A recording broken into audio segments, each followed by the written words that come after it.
Good morning.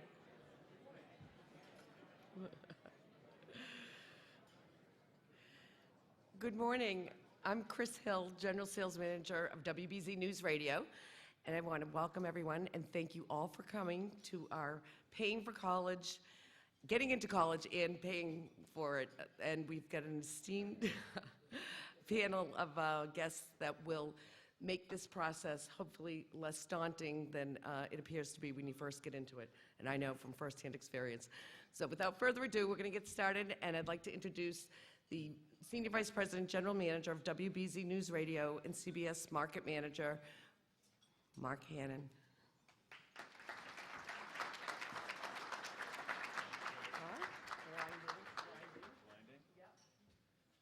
Good morning. Welcome to everyone. Thank you for being here.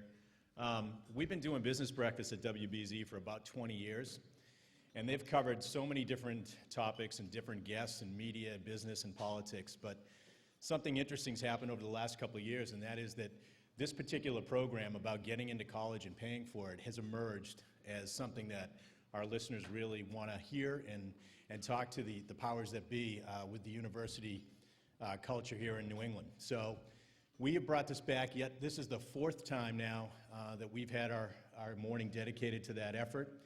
And it's something that we're really excited about. Personal experience, Chris just talked about. I have a junior daughter and spent a little bit of time visiting campuses last week. So this is definitely in my wheelhouse too. So welcome to all of you. I want to introduce Anthony Silva. He is the co-host of our afternoon news and the editor of New England Business on WBZ News Radio.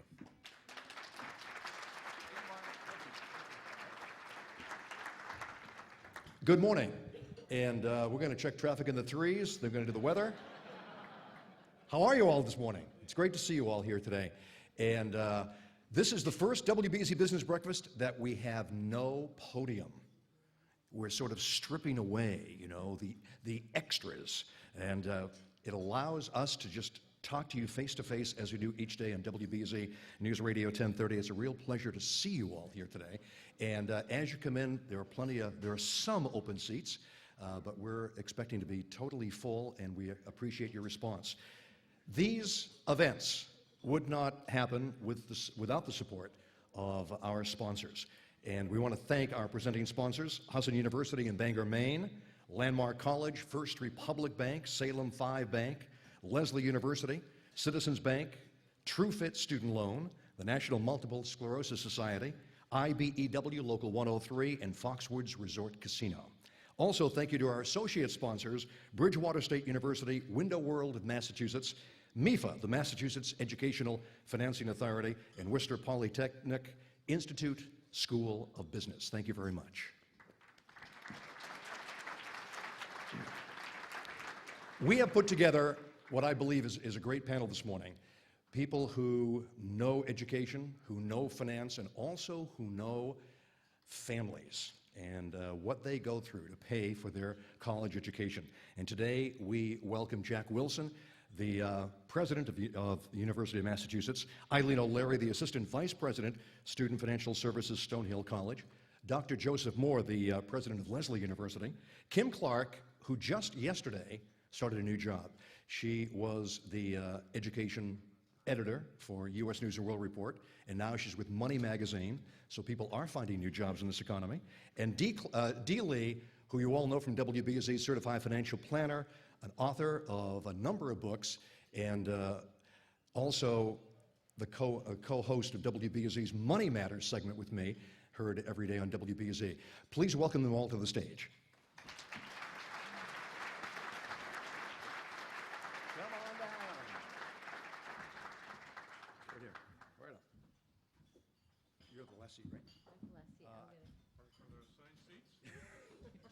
Yes, assigned seats, assigned seats.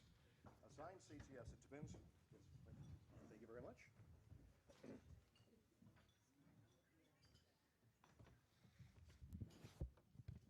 I just realized it's not a wide stage. Hopefully nobody will fall off. We've come up in the world, we have Fiji water here today, so that's terrific. I want to thank you all for coming this morning, and it's a real pleasure to have you all here today. And we're going to start with conversations with each of our panelists. and then go to Q&A, and we have some roaming microphones on the audience as well. And obviously, you'll be part of this conversation as well. I wanted to start with Jack Wilson. First of all, Jack, thank you so much for coming. I know that you're wrapping up your tenure as president of University of Massachusetts. But I also wanted to ask you first about what I think is probably big news from UMass, and that is an expansion of the money that you are earmarking for scholarships and for other student awards. Thank you, Anthony. In fact, that's correct. And as we discussed a little earlier today, one of the reasons we're able to do that, this is my third time on here. The first time was for the founding of UMass Online. So one of the things we've had to do at the University of Massachusetts at a time of declining state revenues is find other revenues. That provides now $55 million into the general education of students. And with that and other sources of funds, we've managed to increase the financial aid available for students from $35 million to $103 million from our own sources.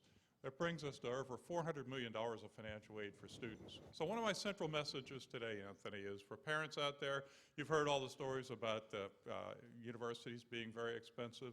There are many ways, and you'll hear about them from the panel today, there are many ways for you to find a path for your child through the universities and colleges in Massachusetts and other places that will be within your ability to afford it.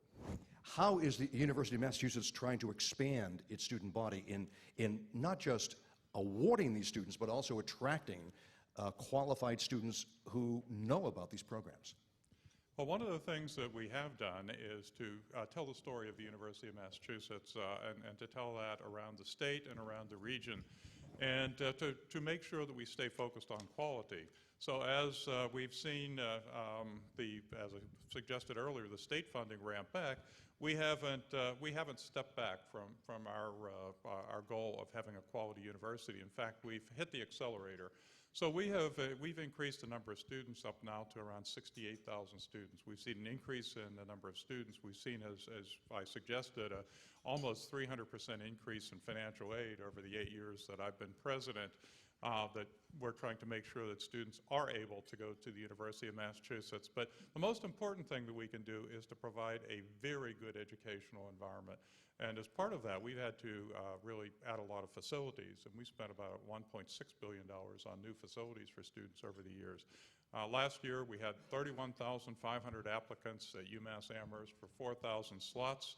We realize that that's a difficult thing. Some of my neighbors that when I first moved into Massachusetts, would come down and talk about UMass as a place that maybe their kid would go to school, now come down to my house and say, hey, how can my child get into the University of Massachusetts, because those numbers have changed so much.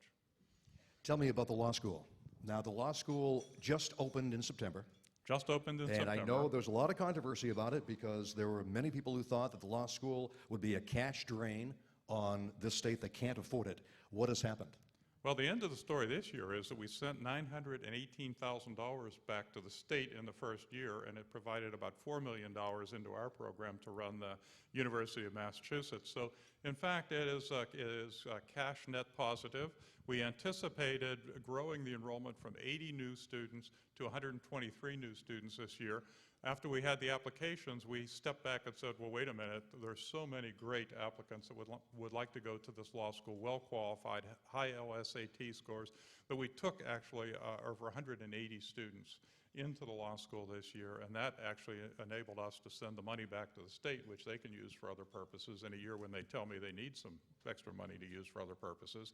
And it also provided about $4 million to us to run the law school and the other programs. So it's off to a great start the first year, and we have high hopes that it will continue on the same track. One other question, and that is that I know that we've reported on the story, and that is other sources of income at UMass to make these programs possible, and that is the income that you're realizing through research, development, and collaborative efforts with the private sector. Well, this year we had two $500 million milestones. The first $500 million milestone was in research, $536 million in research for the first time, a record at the University of Massachusetts. And of course, that funds all sorts of programs that students can be involved in undergraduate research, but also in the graduate research areas. The other $500 million milestone we hit this year for the first time was $500 million in endowment. As a public university, we really hadn't focused on endowment until a few years ago. That was really something that when I was in my past, I have also worked at a private university, and endowment was something we thought about every day. When I came to UMass, I realized that's not something they thought about every day, but that's what provides a lot of the funding that allows you to do the scholarships, particularly those that are not need-based, but also for need-based scholarships as well. And so we focused on that endowment and built that to over $500 million. I mentioned the UMass Online. And the other thing we've done to raise revenues is the commercialization of intellectual property. We hit number 8 in the United States this past year, top 10 in the United States in commercialization of intellectual property. And last year that brought us $71 million. So what we've tried to do is to kind of put together a lot of revenue sources that are close to our mission, things we should be doing as a quality university, but also bring revenue, whether it's the law school, UMass Online, research, and endowment, commercialization of intellectual property. So all of these things are good for the students and good for the state, but they're also providing a little bit of a revenue back to us so that we can increase that financial aid for students to $103 million. Excellent. I remember when Jack first joined us at the Business Breakfast, I think I invited you based on the launch of UMass Online. And how many students do you have online now? You were very prescient. I mean, at that time, I think we had a few thousand students. Now we have 55,000 enrollees that we serve through UMass Online. That's incredible. Jack, thank you so much, and it's a Thank real you, pleasure to Anthony. have you here today. Let's move on to Eileen O'Leary. She's the Assistant Vice President, Student Financial Services at Stonehill College, and this is the woman you talk to when you go to when you're applying at Stonehill College, and she has the facts on what you can afford and where you can find that money. You know, Eileen, as college costs increase, and a lot of families, especially middle-income families, just assume that they will not qualify for all sorts of aid or any assistance. What do you tell these students?